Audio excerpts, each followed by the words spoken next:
Hello everyone, स्वागत है आप सभी का आपके अपने YouTube channel S smart classes में। आज की इस वीडियो में हम एनसीईआरटी पॉलिटी क्लास 7 का चैप्टर 4 कंप्लीट करेंगे। चैप्टर है देखिए लड़के एवं लड़कियों के रूप में बड़ा होना।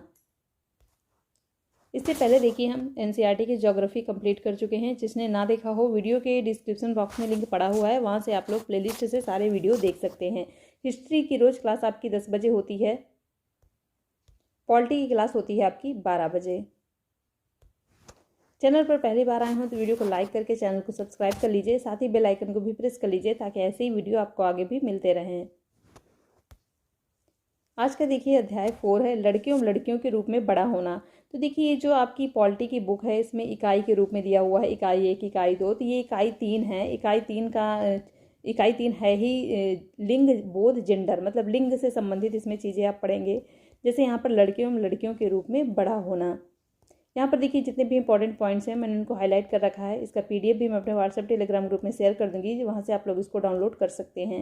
व्हाट्सएप टेलीग्राम ग्रुप का लिंक वीडियो के डिस्क्रिप्शन बॉक्स में दिया हुआ है, वहाँ से आप लोग ज्वाइन हो सकते हैं। स्टार्ट करते हैं आज का चैप्टर।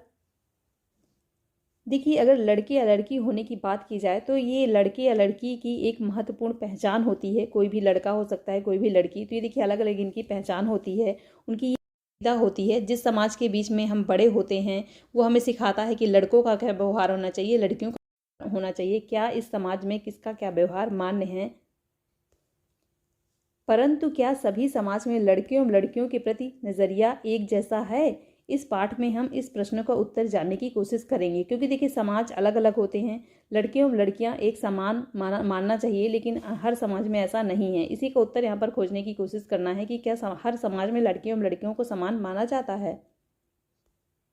इस पाठ में हम देखेंगे कि अधिकांश समाज पुरुष व स्त्रियों को अलग अलग प्रकार से महत्व देते हैं। कुछ समाज देखिए पुरुषों को ज़्यादा मानते हैं, कुछ स्त्रियों को ज़्यादा मानते हैं। स्त्रियां जिन भूमिकाओं का निर्वहन करती हैं उन्हें पुरुषों द्वारा निर्वहन की जाने वाली भूमिकाओं और कार्य से कम महत्व दिया जाता है। मतलब कुछ समाज ऐसे होते हैं कि स्त्रियों के काम को बिल्कुल कुछ नहीं समझा जाता और जो पुरुष करते हैं उन्हीं को उसी को अच्छा समझा जाता है। इस पाठ में हम यह भी देखेंगे स्त्री और पुरुष के बीच काम के क्षेत्र में असमानताएं कैसे उभरती हैं, कैसे दोनों के काम क्षेत्र में लोग असमान बनाते हैं। 1920 के दशक में समोआ द्वीप के बच्चों का बड़ा होना। तो यहाँ पर देखिए कुछ बच्चों का अध्ययन किया गया है, छोटे बच्चों का, लड़की लड़कों का, दोनों का जब अध्ययन किया जाएगा तब समझा जाएगा। तो 1920 के दशक में समोआ के द्वीप के बच्चों का यहाँ पर अध्ययन किया गया है। समोआ द्वीप प्रशांत महासागर के दक्षिण में स्थित छोटे छोटे द्वीपों के समूह का ही एक भाग है। समोआ समाज पर किए गए अनुसंधान की रिपोर्ट के अनुसार 1920 के दशक में बच्चे स्कूल नहीं जाते थे। वे बड़े बच्चों और वयस्कों से बहुत सी बातें सीखते थे। आजकल देखिए बहुत से स्कूल चल गए हैं, हर बच्चे छोटे से ही 3 साल से ही स्कूल जाने लगते हैं। लेकिन 1920 के दशक की बात की जाए तो हर बच्चे स्कूल नहीं जाते थे, बल्कि वो किससे सीखते थे? अपने आसपास के समाज से और बड़ों से। जैसे कि जो छोटे बच्चे उनके घर होते थे उनकी देखभाल कैसे करना है, घर का काम कैसे करना है, द्वीपों पर मछली कैसे पकड़ना है, यही इनके महत्वपूर्ण कार्य थे। इसलिए किशोर बच्चे मछली पकड़ने के लिए सुदूर यात्राओं पर जाना सीखते थे, लेकिन ये बातें वे अपने बचपन के अलग अलग समय पर सीखते थे। तो देखिए बहुत से जब बच्चे बड़े हो जाते थे, किशोरावस्था में आ जाते थे, तो मछली पकड़ने के लिए दूर दूर के क्षेत्रों में भी चले जाते थे, क्योंकि उस टाइम पे स्कूल तो थे नहीं कि स्कूल जाएंगे। तो वो लोग अपने घर के आसपास जो उनके घर वाले बड़े काम करते थे वही वो लोग भी सीखते थे।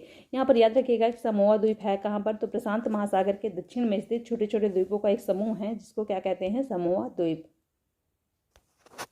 छोटे छोटे बच्चे देखिए जैसे ही चलना शुरू कर देते हैं, अपने छोटे मोटे काम करने लगते हैं, तो उनकी देखभाल करना उनके माता पिता जो होते हैं, घर के बड़े होते हैं, उनकी देखभाल करना बंद कर देते हैं। बल्कि जो घर के बड़े बच्चे होते हैं, उनके बड़े भाई बहन होते हैं, वही उनकी देखभाल करते हैं। बात करें लड़के की, लड़के हों या लड़की हों, बड़े भाई बहन, भाई हो या बहन हो, दोनों ही उनकी छोटे बच्चों की देखभाल करते हैं। तो यहाँ पर देखिए लड़के लड़कियों में कोई फ़र्क नहीं है। लेकिन जब कोई लड़का लगभग 9 वर्ष का हो जाता है, वह बड़े लड़कों के समूह में सम्मिलित हो जाता है और बाहर के काम सीखता है। तो देखिए जो अभी मैंने पिछला पॉइंट आपको बताया, तो 5 वर्ष के आसपास के बच्चे जो होते हैं, अपने से छोटे बच्चे जो मतलब साल, 1.5 साल, 6 महीने, ऐसे छोटे बच्चे होते हैं, उनकी देखभाल करते हैं। जब बच्चे बड़े हो जाते हैं, 9 वर्ष से ज़्यादा के हो जाते हैं, मतलब किशोरावस्था में प्रवेश करने लगते हैं, तब वो बाहर का काम सीखना प्रारंभ कर देते हैं। जैसे मछली पकड़ना हो गया, नारियल के पेड़ लगाना हो गया, जहाँ का जैसा काम हुआ उसी के हिसाब से करते हैं। लेकिन यहाँ पर हम समोआ द्वीप के बारे में पढ़ रहे हैं, तो वो महासागरीय इलाकों का द्वीप है, तो वहाँ पर यही काम होते हैं, मछली पकड़ना, नारियल के पेड़ लगाना आदि। लड़कियां जब 13-14 साल की ही नहीं हो जाती थी, छोटे बच्चों की देखभाल और बड़े लोगों के छोटे मोटे कार्य करती रहती थी। लेकिन एक बार जब वे 13-14 साल की हो जाती थी तो वे अधिक स्वतंत्र होती थी। लगभग 14 वर्ष की उम्र के बाद भी वे मछली पकड़ने जाती थी, बागानों में काम करती थी और डलिया बुनना सीखती थी। खाना पकाने का काम अलग से बनाए गए रसोई घरों में ही होता था, जहाँ लड़कों को ही अधिकांश काम करना होता था और लड़कियां उनकी मदद करती थी। तो यहाँ पर देखिए उल्टा दिया हुआ है। आमतौर पर तो यही होता है कि लड़कियों को सारा काम करना होता है, लड़के थोड़ी बहुत मदद करें वही बहुत है। नेक्स्ट देखिए 1960 के दशक में मध्य प्रदेश में पुरुष के रूप में बड़ा होना। 1960 के दशक में मध्य प्रदेश में पुरुषों का जो अध्ययन किया गया वो यहाँ पर देखिए वर्णन दिया गया है। निम्नलिखित आलेख 1960 में मध्य प्रदेश के एक छोटे शहर में रहने वाले स्कूल जाने के वर्णन से लिया गया है। कक्षा 6 में आने के बाद लड़के और लड़कियां अलग अलग स्कूलों में जाते थे। लड़कियों के स्कूल लड़कों के स्कूल से बिल्कुल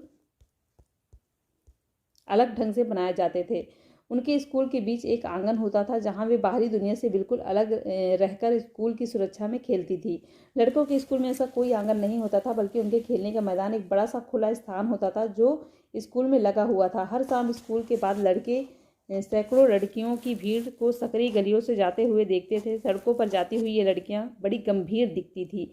यह बात लड़कों से अलग थी, जो सड़कों को अनेक कामों के लिए उपयोग करते थे, जैसे यूं ही खड़े खाली समय बिताने के लिए, दौड़ने और खेलने के लिए और साइकिल चलाने के कर्तव्यों को आजमाने के लिए। लड़कियों के लिए सीधी गली घर पहुंचने का एक माध्यम थी। लड़कियां हमेशा समूहों में जाती थी। शायद उनके मन में यह डर रहता था कि कोई उन्हें छेड़ न दे और उन पर हमला ना कर दे। ये देखिए वर्णन कहाँ का है, 1960 के दशक में मध्य प्रदेश में पुरुषों का अध्ययन है। तो क्या होता था देखिए, लड़कियों को ऐसा स्कूल होता था कि उसमें एक आंगन होता था और वहीं पर लड़कियां खेलती थी, वो बाहर नहीं निकल सकती थी, बल्कि लड़कों को पूरी खुली छूट थी। बड़ा सा उनके लिए पूरा खेल का मैदान होता था, वहाँ पर वो लोग आराम से खेलते थे। साथ ही में देखिए रोड पर भी इकट्ठे होकर खड़े हो जाते थे। लेकिन लड़कियां जो होती थी चुपचाप झुंड में अपने घर जाती थी सीधे रास्ते में। लड़के रास्ते पे खड़े उनको देखा करते थे। तो देखिए 1960 के दशक में मध्य प्रदेश में ये लड़के एवं लड़कियों के बीच होने वाले भेदभाव को दिखाया गया है।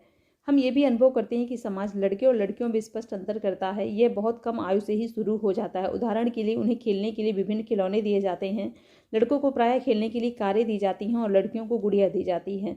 दोनों ही खिलौने खेलने में बड़े आनंददायक हो सकते हैं, फिर लड़कियों को गुड़िया और लड़कों को कारें ही क्यों दी जाती हैं। खिलौने बच्चों को यह बताने का माध्यम बन जाते हैं कि जब वे बड़े होकर स्त्री और पुरुष बनेंगे तो उनका भविष्य अलग अलग होगा।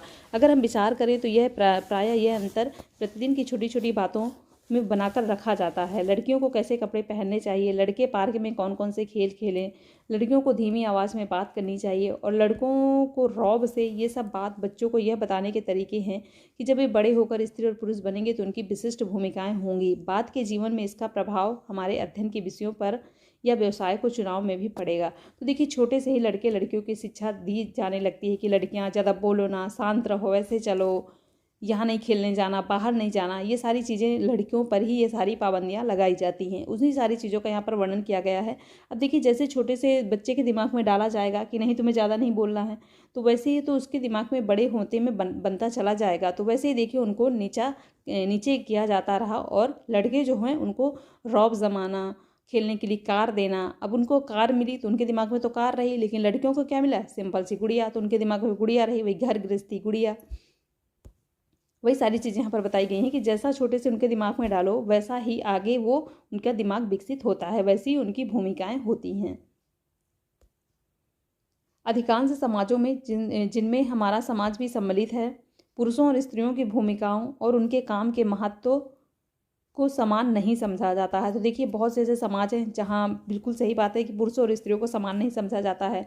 स्त्रियों को माना जाता है अरे हम घर का काम ही तो करती हैं, लेकिन ऐसा नहीं है। पुरुषों और स्त्रियों की हैसियत एक जैसी नहीं होती है। आओ देखिए कि पुरुषों और स्त्रियों के द्वारा किए जाने वाले कामों में यह असमानता कैसे है।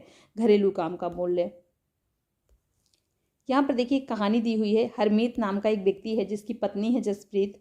हरप्रीत के परिवार को नहीं लगता है कि जसप्रीत जो घर का काम करती है वो वास्तव में कोई काम है, मतलब उनके लिए घर का काम कोई काम ही नहीं है। ऐसा माना जाता है देखिए कि सारे दुनिया में घर के काम की जो मुख्यतः जिम्मेदारी होती है वो महिलाओं की, स्त्रियों की होती है। जैसे देखभाल संबंधी कार्य हो गया, घर में सभी की देखभाल करो, परिवार का ध्यान रखो, विशेषकर बच्चों का ध्यान रखो, बुजुर्ग और बीमार जो हैं उनका भी ख्याल रखो।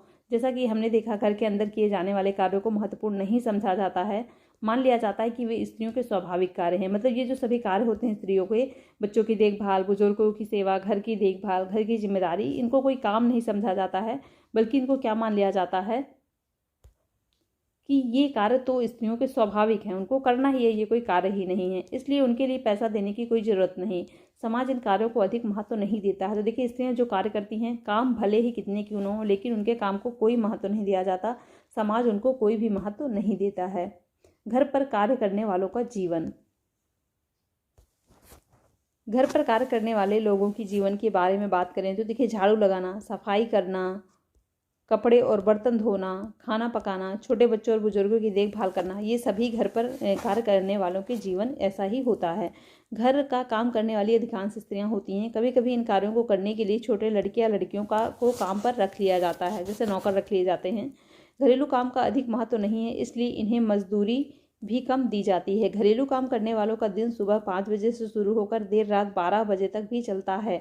जी तोड़ मेहनत करने के बावजूद प्रायः उन्हें नौकरी पर रखने वाले उनसे सम्मानजनक व्यवहार नहीं करते हैं। दिल्ली में घरेलू काम करने वाली एक स्त्री मेलानी ने अपने अनुभव के बारे में इस तरह से बताया है। तो देखिए, बहुत से ऐसे लोग होते हैं जो घर के काम के लिए किसी बच्चे या किसी औरत या किसी लेडीज़ को रख लेते हैं, और साथ ही में उनके साथ होता क्या है, देखिए, काम तो वो बेचारे खूब करते हैं। सुबह 5 बजे से लेकर रात को 12 बजे तक, 8, 9, 10, 11, 12 सबके यहाँ अलग अलग नियम होता है, तब तक काम करते हैं, लेकिन उनको उतनी सैलरी भी नहीं दी जाती जितना नॉर्मल लेबर गिरी करने में दी जाती है। साथ ही में उनको उनके साथ अच्छा व्यवहार भी नहीं किया जाता है। वास्तव में जिन्हें हम घरेलू काम कहते हैं, उनमें अनेक कार्य सम्मिलित होते हैं। इनमें से कुछ कामों में बहुत शारीरिक श्रम लगता है। ग्रामीण और शहरी क्षेत्रों में औरतों और लड़कियों को दूर दूर से पानी लाना पड़ता है। तो देखिए, अलग अलग क्षेत्रों पर अलग अलग काम होते हैं जिन्हें हम घरेलू काम कहते हैं। उसमें कम काम नहीं होते हैं, बहुत सारे काम होते हैं घरों के। देखिए, कई जगह देखिए पानी की कमी होती है, तो औरतें जो होती हैं बहुत दूर दूर से पानी लाती हैं। ये भी घरेलू काम ही औरतें ही करती हैं। ग्रामीण क्षेत्रों में स्त्रियों और लड़कियों को जलाऊ लकड़ी के बाहर गट्ठर सिरसिर ढोने पड़ते हैं। तो देखिए, जलाऊ लकड़ी के जो गट्ठर होते हैं उसको भी बहुत सी लड़कियां ऐसी होती हैं जो सिरसिर ढोकर अपने घर का काम चलाती हैं। कपड़े धोने, सफाई करने और झाड़ू लगाने और वजन उठाने के कामों में झुकने, उठाने और सामान लेकर चलने की ज़रूरत होती है। बहुत से काम जैसे खाना बनाने आदि में लंबे समय तक गर्म चूल्हे के सामने खड़ा रहना पड़ता है। स्त्रियां जो काम करती हैं वह भारी और थकाने वाला शारीरिक काम होता है। स्त्रियां जो काम करती हैं वो भारी होता है और थकाने वाला शारीरिक काम होता है, जबकि हम आमतौर पर सोचते हैं कि पुरुष ही ऐसा काम कर सकते हैं। स्त्रियों को देखिए पूरा दिन का काम होता है, दिन भर वो काम करती हैं, थकाने वाला भी होता है, भारी भी महसूस कराता है। लेकिन पुरुष जो होते हैं उनको लगता है कि बस ऐसे ही है, ये लोग कुछ नहीं कर रही हैं। घरेलू और देखभाल के कर्मों का एक अन्य पहलू भी देख लीजिए जिसे हम महत्व नहीं देते हैं, वह इन कर्मों को लगने वाला लंबा समय। वास्तव में यदि हम स्त्रियों द्वारा किए जाने वाले घर के और बाहर के कामों को जोड़ें तो हमें यह पता चलेगा कि तुम्हारा कुल मिलाकर स्त्रियां पुरुष से अधिक काम करती हैं। तो देखिए, अगर कुल मिलाकर काम को जोड़ा जाए तो यही निकलेगा कि स्त्रियां जो होती हैं पुरुष से अधिक काम करती हैं। मानता, जैसा कि हमने देखा, महिलाओं के घरेलू और देखभाल के कामों को कम महत्व देना एक व्यक्तिगत और परिवार का मामला नहीं, ये स्त्रियों और पुरुषों के बीच असमानता की एक बड़ी सामाजिक व्यवस्था का ही भाग है। तो देखिए, महिलाओं के कामों को कोई भी महत्व नहीं देना, साथ ही में पुरुषों के कामों को महत्व देना, ये हमारे समाज की एक बड़ी असमानता के रूप में देखी जाती है। इसलिए इसके समाधान हेतु जो कार्य किए जाने हैं वे केवल व्यक्तिगत या पारिवारिक स्तर पर नहीं होने चाहिए, वरन शासकीय स्तर पर भी होने चाहिए। हम जानते हैं कि समानता हमारे संविधान का महत्वपूर्ण सिद्धांत है। संविधान कहता है कि स्त्री और पुरुष होने के आधार पर भेदभाव नहीं किया जा सकता, परंतु वास्तविकता में लिंग भेद किया जाता है। सरकार इसके कारणों को समझने के लिए और इस स्थिति का सकारात्मक निदान ढूंढने के लिए वचनबद्ध है। तो देखिए, संविधान में साफ साफ वर्णन किया गया है कि स्त्री और पुरुष लिंग के आधार पर कोई भी भेदभाव किसी भी क्षेत्र में नहीं किया जाएगा। लेकिन फिर भी हमारा जो समाज है ये स्त्री पुरुष की भावनाओं से जकड़ा हुआ है और ये अभी इन दोनों को समान नहीं मानता है।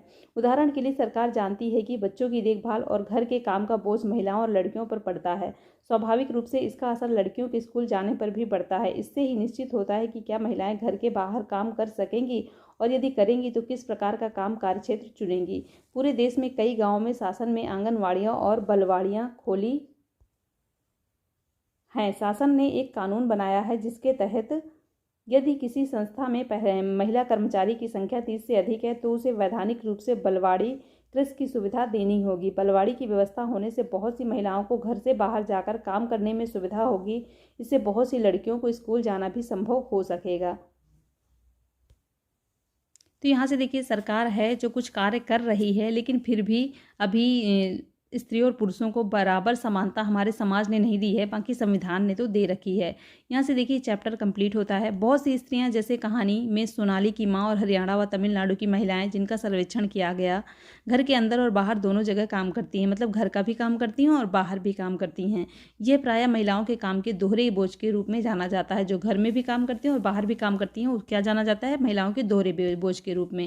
वीडियो पसंद आया हो तो लाइक कर दीजिए। साथ ही में जो भी चैनल पर नए हैं, चैनल को सब्सक्राइब करके बेल आइकन को भी प्रेस कर लीजिए ताकि ऐसी वीडियो आपको आगे भी मिलते रहें। मिलते हैं नेक्स्ट वीडियो में। Thanks for watching.